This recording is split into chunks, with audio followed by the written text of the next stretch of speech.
mean, that's kind of what I mean. Is like, there are a lot of times where it would appear to people like I might not be empathetic growing up because I didn't know what other people were going. Feign the emotionality. But once I learned, like for instance, there are certain things that have a strong emotional impact on me from an empathy standpoint. Once I learned more about the Hallmark subject, ads. I was going to talk about one thing that always gets me emotional is that Darrell Davis guy that I've mentioned a bunch of times on the show. Oh yeah.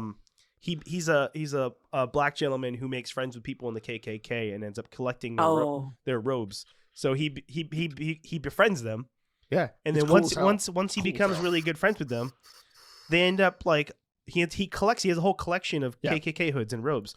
And the fact that he is willing to go out of his way to do that. To understand another human being. Look at you, because autistic culture, social justice sensitivity. We get very emo about social justice issues like that when somebody like is willing to go that far to connect. Instead of just saying, fuck that guy.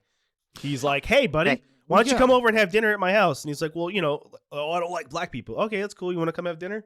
Yeah, and he invites them over, and then eventually they're like, "Wait a minute, I can't do this anymore because my best friend now is a black guy, and like this doesn't make any sense." There's only so much cognitive dissonance you can tolerate. At some point, you're like, "All right, this doesn't make sense," and they give it up. But not many people are willing to go that far, even in their daily lives on a small scale. I'm not saying that every black person out there should be willing to tolerate somebody who's in the KKK and befriend them and change their mind. A lot of emotional labor.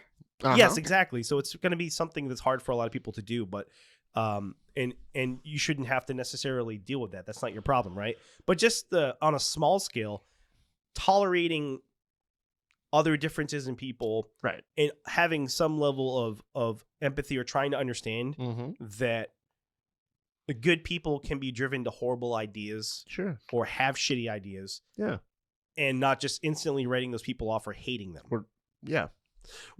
He's not willing to write people off. And he goes to an extreme of that because he goes to a level of exposure confronting therapy. Somebody who clearly hates him up front.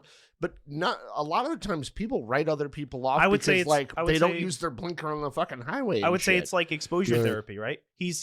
That's exactly what it is. He's desensitizing them because a lot of these guys who are involved in this stuff, they don't even know any black people. Right. And he's like, you hang around them long enough and they start to realize that all of the preconceptions they have and all of the stereotypes and all the things that they actually believe are wrong. And they're like, well, shit. So I don't know, that to me is something that causes an emotional reaction. But that goes back to Angela's point right there of communication.